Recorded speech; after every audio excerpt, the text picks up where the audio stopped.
Reciprocal is a flipped over number or fraction. Again, that's not the technical mathematical definition, but I think it's the easiest to understand.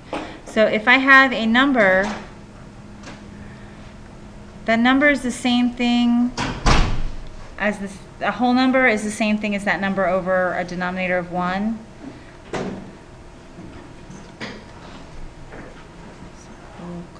So the reciprocal is flipped over.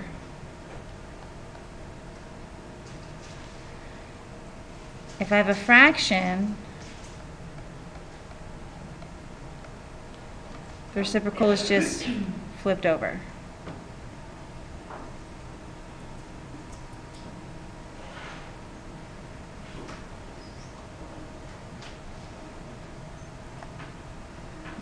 Now the sign doesn't change.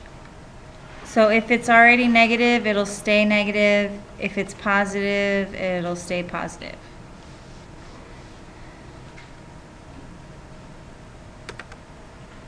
So if we have a fraction like 2/5, 5/2, 1/9 is going to be 9 over 1, which is the same thing as 9. 5 has a little invisible 1 under it, so the reciprocal is 1/5. 0 does not have a reciprocal. And then negative 3/7 is going to be negative 7/3. Side fractions, technically, you multiply by the reciprocal.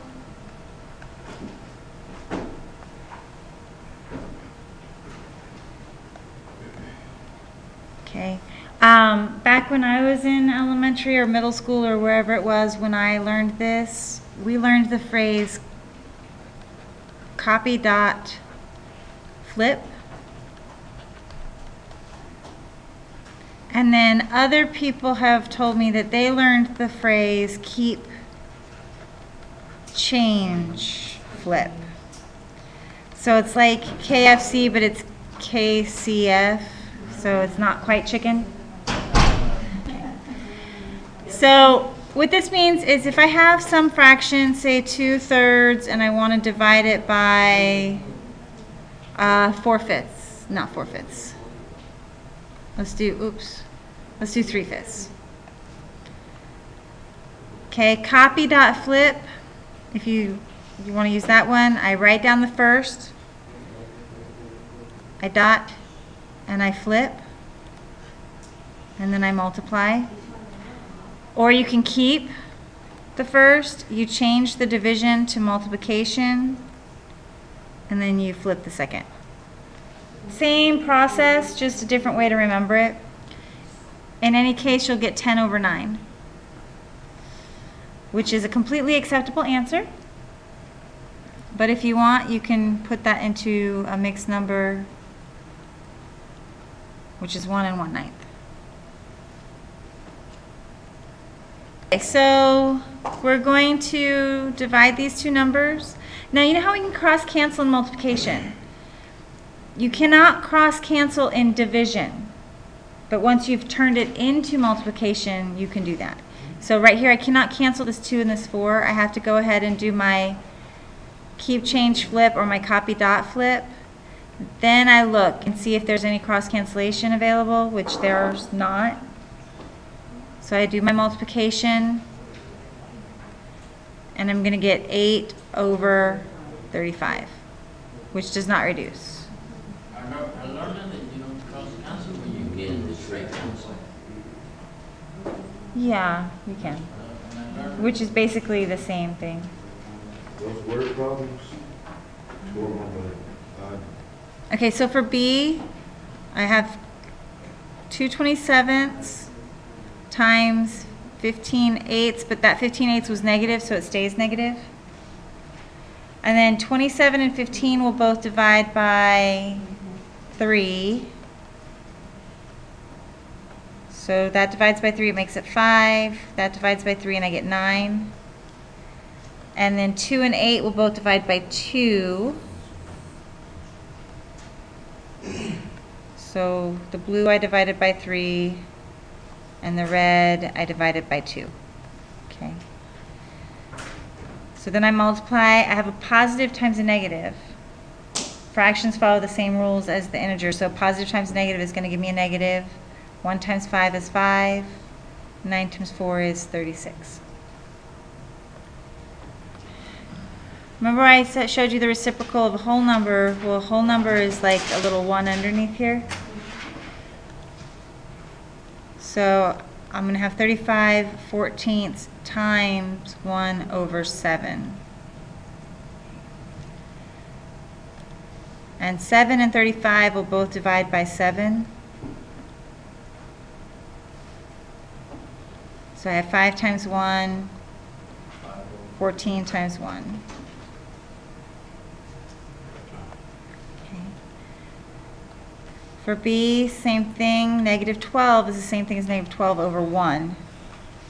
So that's what I'll write as my first fraction. And then I'm multiplying by negative 3 over 8. We flipped it. And I have a negative times a negative, which is going to give me positive. 3 and 1 don't reduce, but 12 and 8. They'll both divide by 4, right? So I have 3 times 3 is 9. 1 times 2 is 2. And you have to bring it. So when you have variables, you're going to keep the same. You're going to use the same rule. You know, keep, change, flip, or copy, dot, flip. But now you'll have variables that you have to multiply and reduce as well.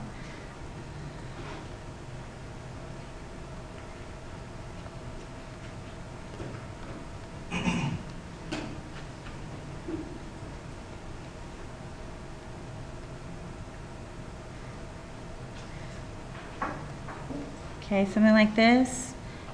I'm going to keep that first fraction exactly the same. I'm going to flip the second fraction. Okay. We can look at cross cancellation. 5 and 10 will divide by 5.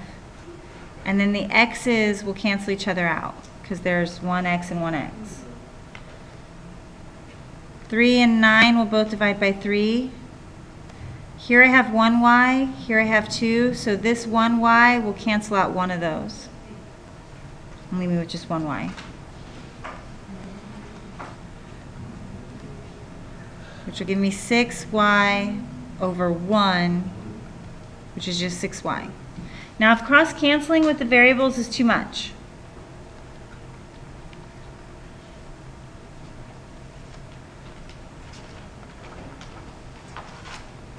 we can just multiply straight across.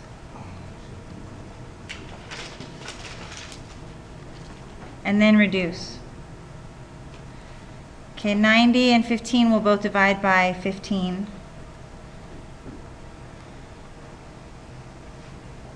So that's going to be 6. X and x cancel each other out. And then y squared over y, there's 2 minus 1, so there's 1. Yeah, you can do either one. If you like to cross-cancel, cross-cancel. If cross-canceling is confusing, then multiply and then reduce. Can you cross-cancel only the numbers and then? Okay, so I'm going to do 10x squared over y squared, and that's negative. 2 times 5 times 8. Oops. And I'm going to change it to multiplication of y over 5. Okay. Do you want to cross cancel or do you want to multiply and reduce? I only heard one person. Cross cancel? Cross cancel. I know. I guess I finna say do it. I like to learn how to do it the other way. All right, I'll do it both ways. Okay, thanks. No problem. Okay, so I'm going to multiply crossed first. So 10x squared times y is just 10x squared y. Y squared times 5 is 5y squared, and since it was a negative times a positive, the whole thing's negative. Okay, now I have to reduce it. 5 and 10 reduce. I have an x up top and nothing to cancel it with in the bottom. So far I have 2 and x squared, and then I have y and y squared. So there's 2 y's in the bottom, 1 y in the top. I subtract, 2 minus 1 is 1, but because the 2 is in the bottom, it wins like the tug of war.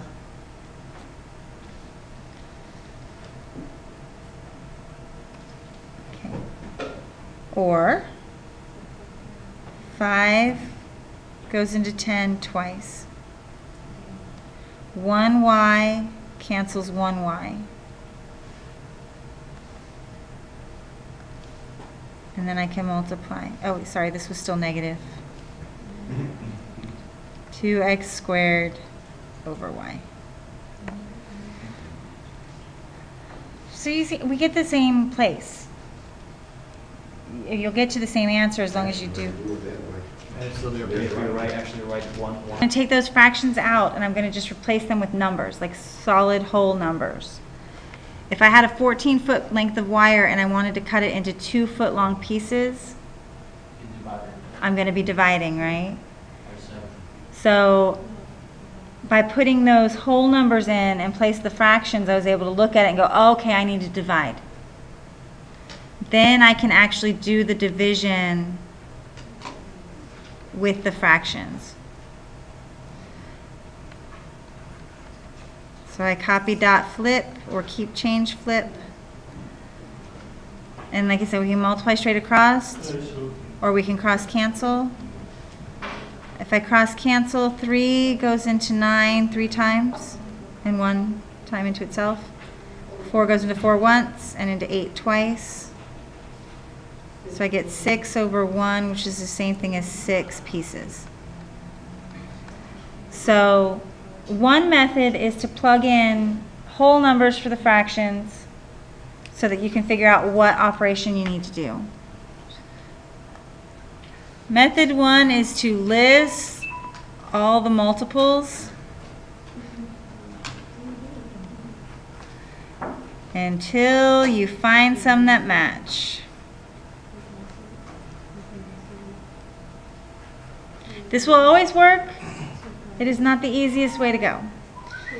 So if I take A and I start listing multiples of 15, so 15 times 2 is 30, times 3 is 45, times 4 is 60, 12 times 2 is 24, times 3, times 4, times 5, and I found some that matched. So the LCM is 60. Same thing with B. If I have 3 numbers. What is this? Oh, hold on. I'm showing you guys the long way first. I start listing multiples of 10.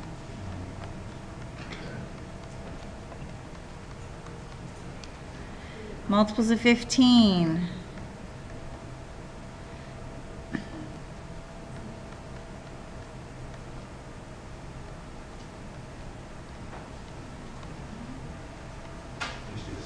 Multiples of 8.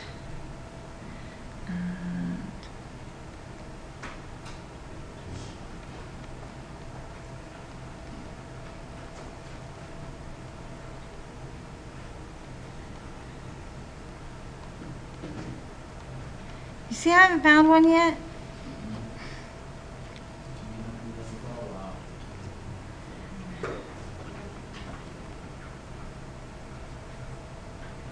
96, 112. I could keep going. Okay, this is a long process, right? You guys want to know the short way? Okay, short way. Method 2. We come back to our old friend, factor trees. Okay. I'm going to take 15 and I'm going to take 12, okay? 15 is 3 times 5. 12 is 2 times 6, which is 2 times 3. Okay. The 3's match, correct? So I'm going to write down 1, 3. 1 from the matches. And then everything else that is there that didn't match. 3 times 5 is 15, times 2 is 30, times 2 is 60. 60. Okay, so we take one of the matches and then everything else that was there on the ends and multiply them together. So if we do 10, 15, and 8, 10 is 2 times 5. 15 is 3 times 5. And 8 is 2 times 4, which is 2 times 2.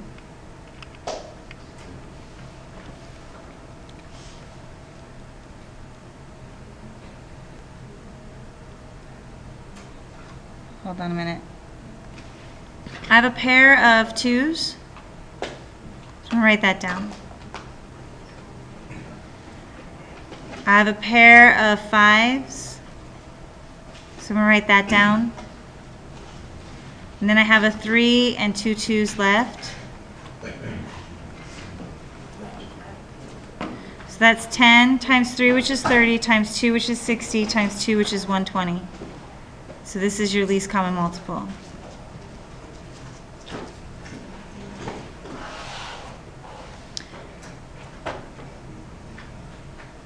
So you're doing pairs still.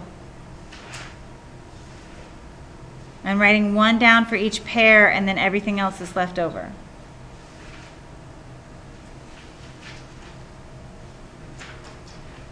So 36 is 2 times 18, which is 2 times 9, which is 3 times 3. And 14 is 2 times 7. That's probably not a good example, but oh well, okay. So I have, yeah, let's change the 14, actually. Whoa.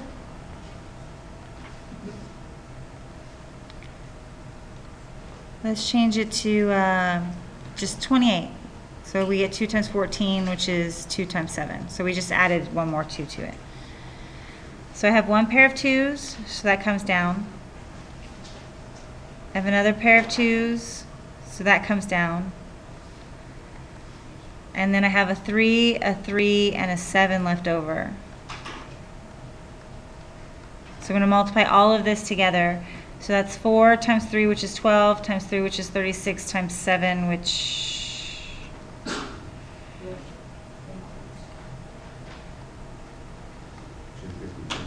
yeah, 252. That would be the least common multiple of 36 and 28.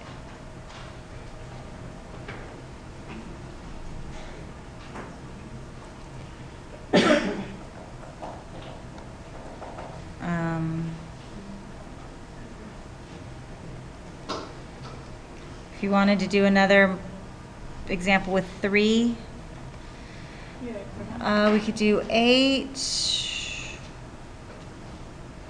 Everybody got 3 numbers. Hmm? You got 3 numbers. That's what I'm doing right now. I'm just trying to think of good 3 numbers.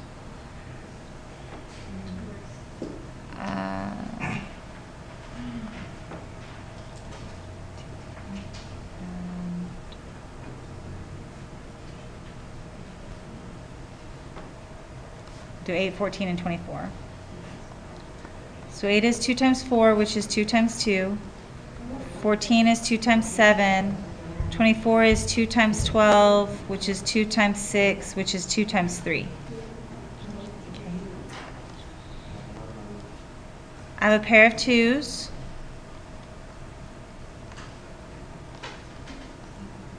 I have another pair of 2s.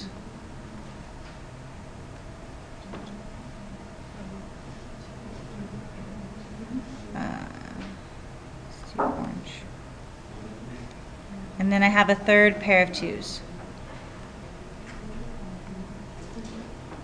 Okay. And then I have a 7, a 2, and a 3.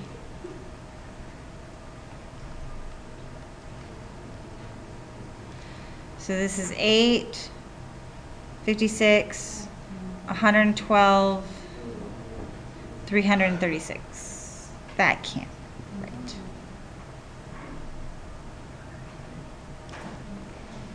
That seems really big. But no, that's... Which you can imagine if you're doing multiples of 8, it's going to take you a long time to get here. Right? Factored my 14 and my 12. They both have a 2. And then there's a 7, a 2, and a 3 left over. So that's going to be 4 times 21, which is 84.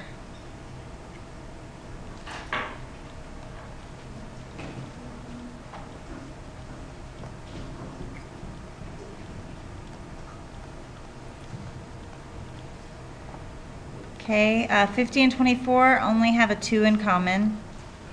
So I'll bring that out. And then I have 2 5s, 2 2s, and a 3 left. So that's, well, that's 50 times 12. So it's going to be 600.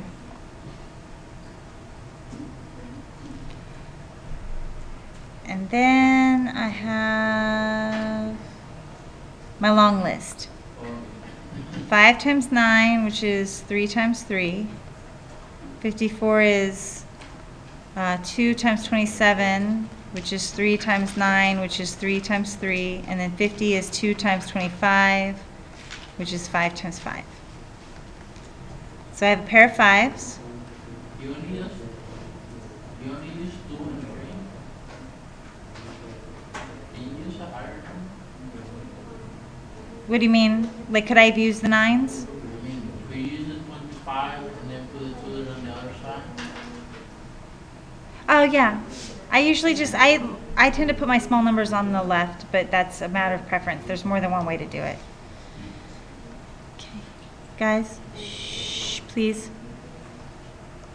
Okay, and then I have another pair of 3s. I'm running out of colors. I have another pair of 2s. Guys, shh. And then I have a 3 and a 5 left over.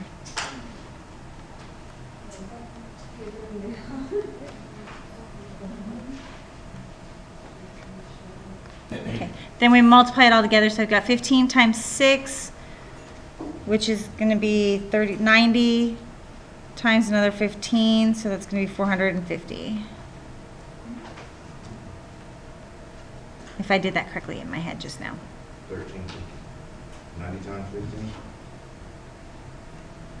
No, 9, yeah. You're right. That's not, oh, wow. Big, giant eraser.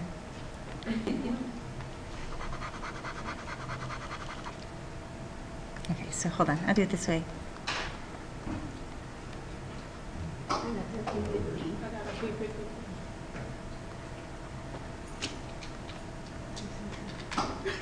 Okay. Okay, so any questions about the faster way to find, like, well, you can, if you want, you can do the list of all the multiples until you find some that match. So to get that result, you do the 3 upside down. And handy. So you want to make it from 6-inch, 8-inch, and 12-inch square tiles. Okay? And so the design is, you're making different rows. Like a 12-inch row, and then an 8-inch row, and then a 6-inch row, and then a 12-inch, right? So the first row is using 6-inch tiles. And then the second row is going to use like 8-inch tiles, right? So you've got bigger tiles. And then the next row is going to use 12-inch tiles. So you guys get the idea, right? But you want it to be perfect. Like you want the lengths to be the same. Huh? I never seen the tiles that way. Yes. You're doing a new kind of design. So you're pretending there's no grout seams. So you want to say, what is the shortest length of wall that you can cover where you don't have any, you don't have to do any cutting because you don't have a tile wet saw. Okay? So you're trying to find the least common multiple between 6, 8, and 12.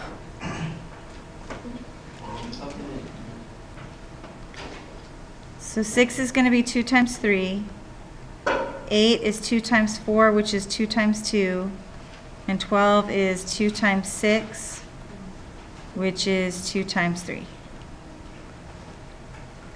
So I've got one pair of 2's. I've got a pair of 3's.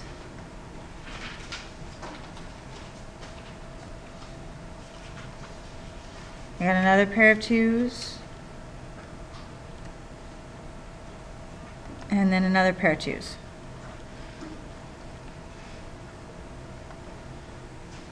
So nothing left over. So 2 times 3 is 6, times 2 is 12, times 2 is 24. So the shortest length of wall you could make would be 2 feet, basically 24 inches.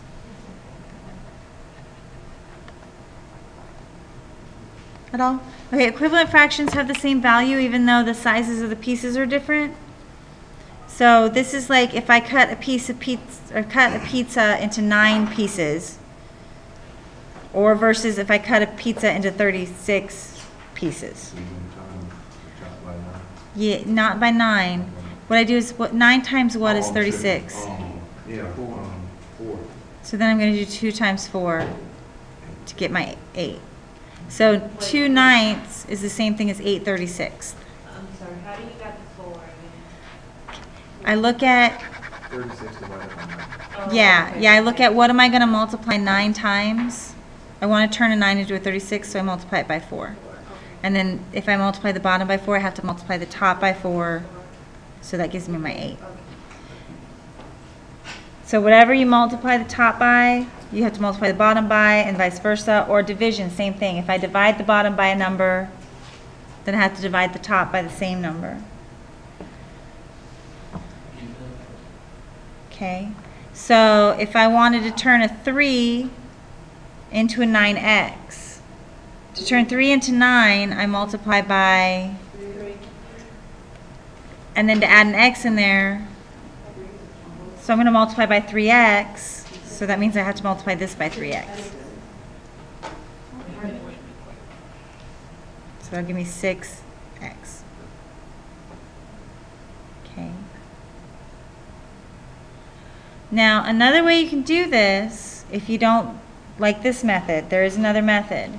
I can cross multiply, and I'm just going to put like a box there, because we've already got letters in here and I don't want it to get confusing, so I'm going to do a box. So I'm going to have some box times y is equal to 4y squared. And then I have to figure out what goes in the box. This is not the best method, but it will work. If I divide both sides by y, those go away. So I'm left with the box. This y cancels one of those.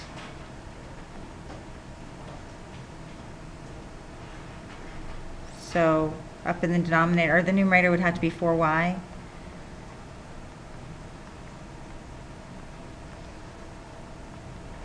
Yeah, so I'm going to multiply it by y, so then I multiply the top by y. That gives me 4y.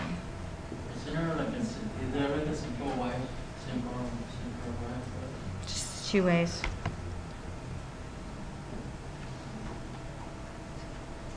You can also go backwards.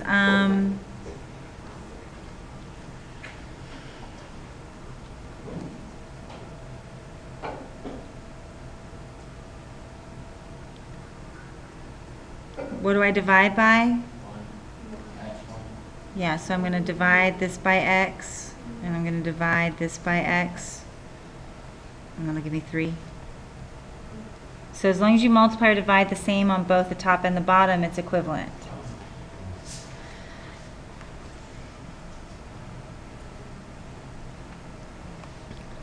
Why do we need to know how to do this?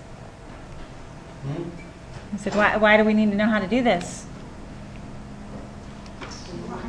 Because you have to have the same size denominator in order to add and subtract fractions.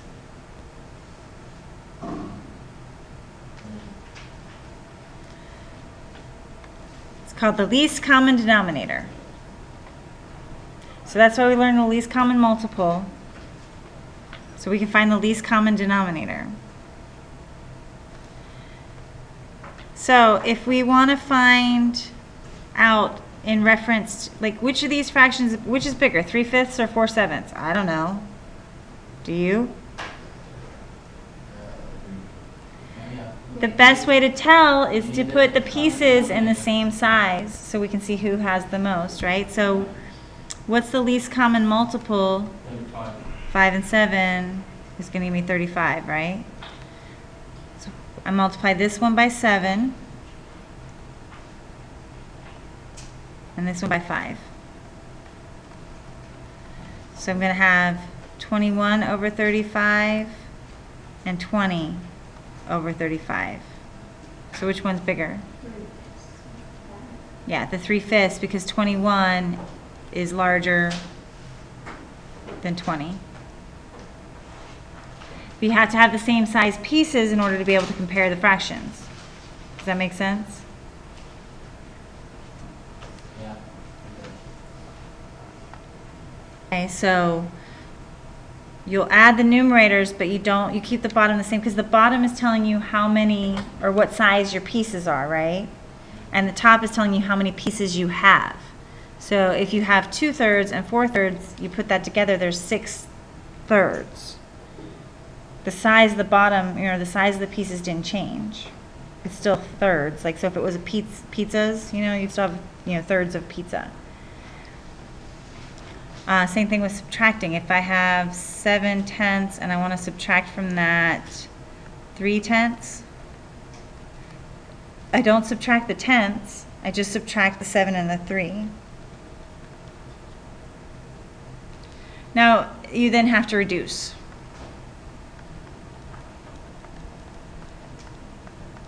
Okay, 6 and 3 both divide by 3.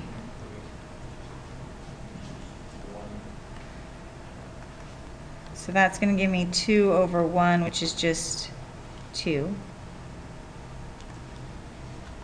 And 4 and 10 both divide by 2. So that's going to give me 2 over 5.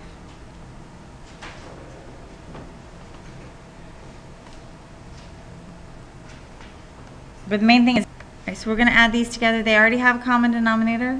So I'm just say 1 plus 5 is 6 over 4. This will reduce. And they both divide by 2, so I get 3/2.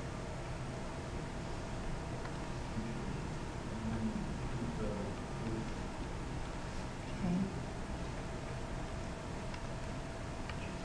Here I have 2 plus 1.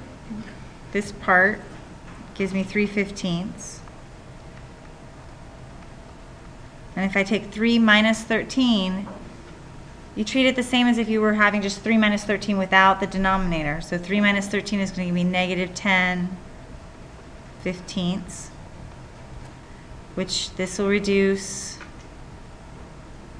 by 5s.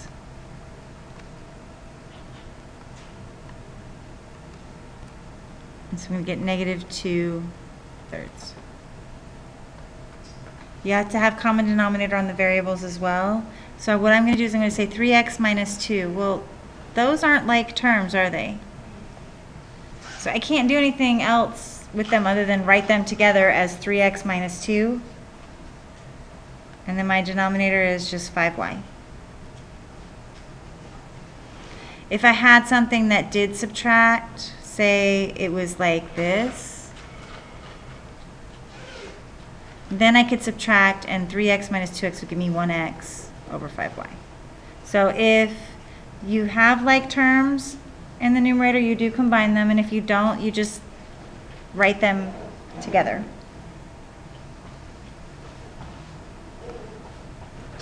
So we have to find the least common denominator, or I'm going to put this, or any common denominator.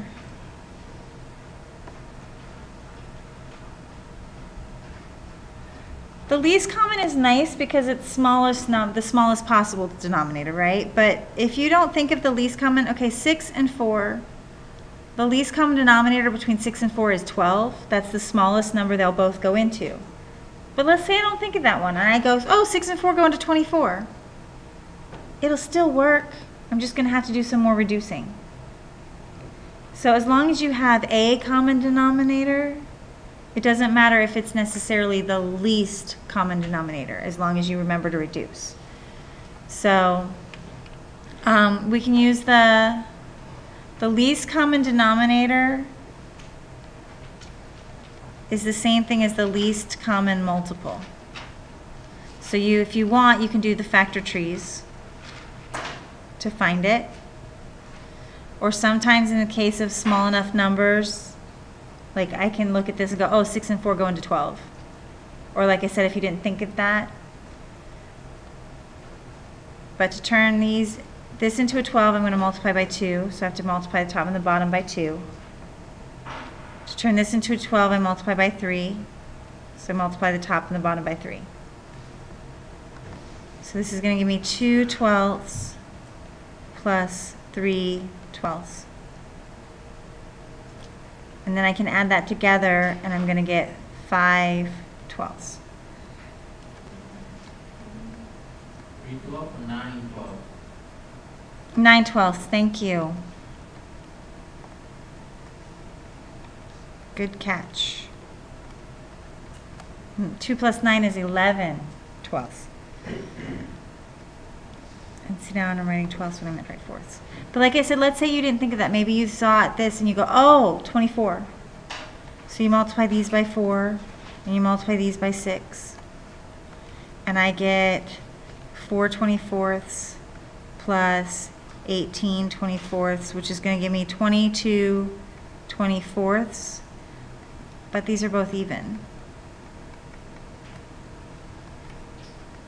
So that will give me the same answer. So you don't have to stress about necessarily finding the smallest common denominator, as long as you find a common denominator, you'll be fine. Okay. Another trick that always works, if you can't think of a common denominator, well, that's not a good example. 10 and 5 are easy. All right. That was giving Chris the solution.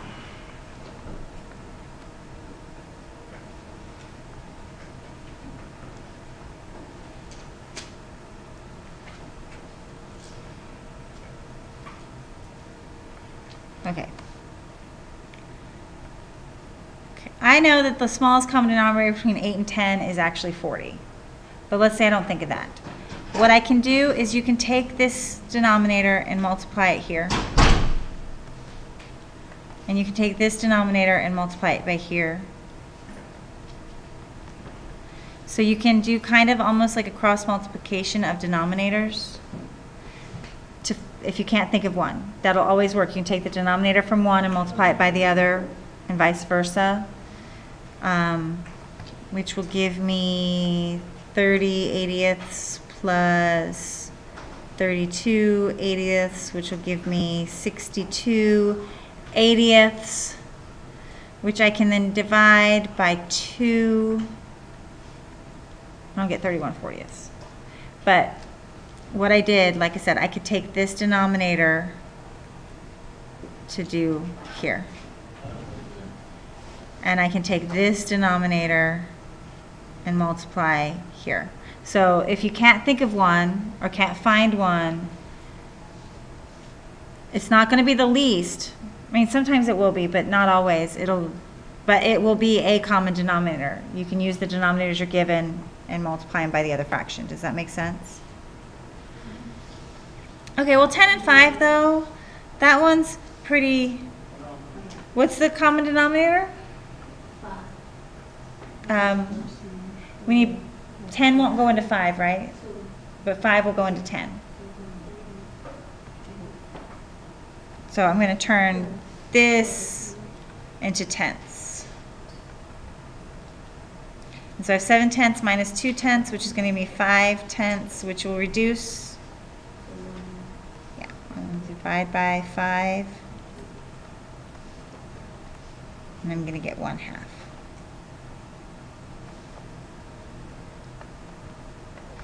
Okay.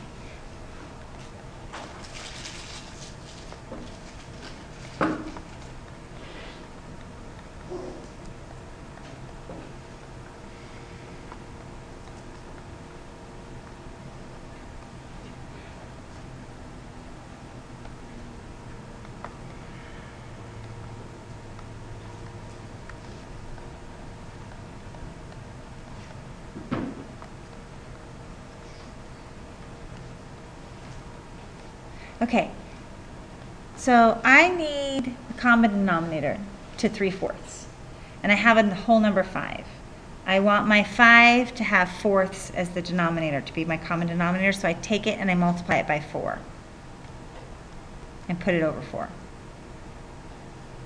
So a whole number is really nice. I can give it any denominator I want. I just multiply it by that number. And now I have negative 20 plus 3, so I have a negative and a positive, so I'm subtracting. So I have negative 17/4. So again, like,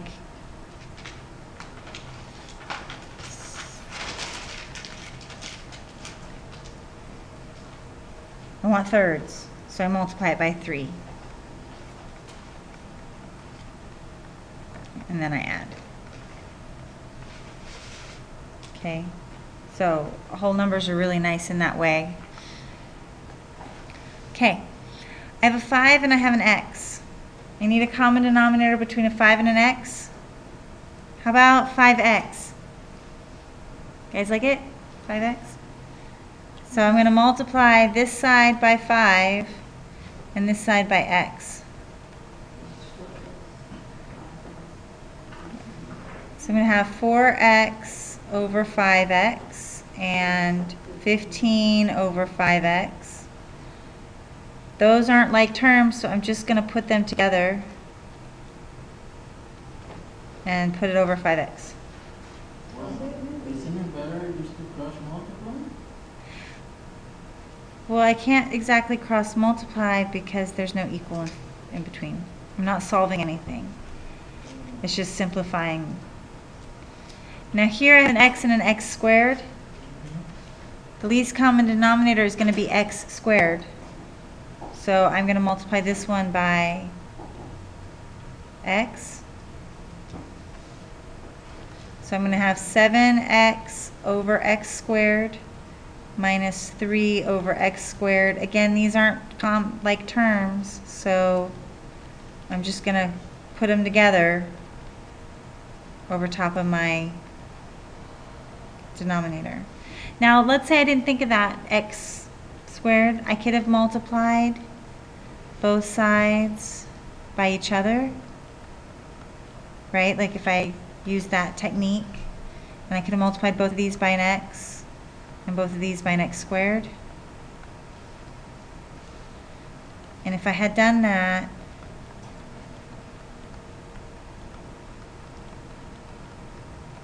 I would have had 7x squared minus 3x over x to the third, which needs to be reduced.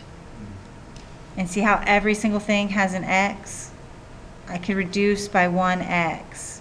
So that would become a 2, this would become a 1, and this one would go away. So if you do that technique, that's fine. Just be really careful about your reducing.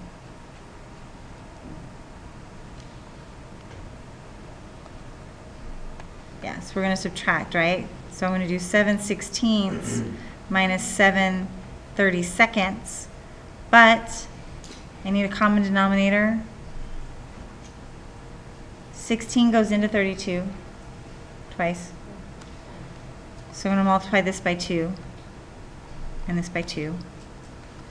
I'm going to get 14/32 minus 7/32. 14 minus 7 is 7. So that's how much it wore away.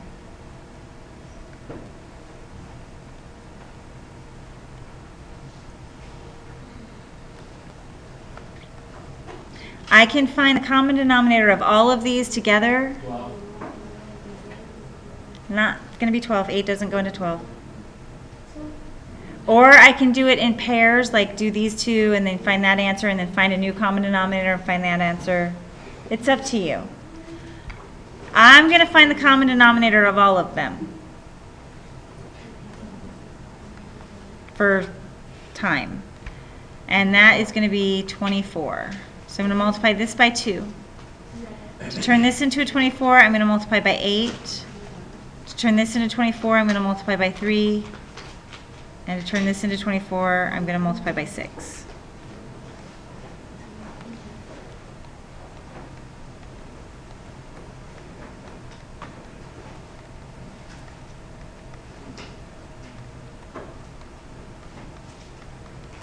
And I'm going to add 6 plus 3 is 9, plus 8 is 17, plus 10 is 27. And you can leave it just like that. Oh, no, you can't. Sorry. Or you go 1. It reduces. These will both divide by 3.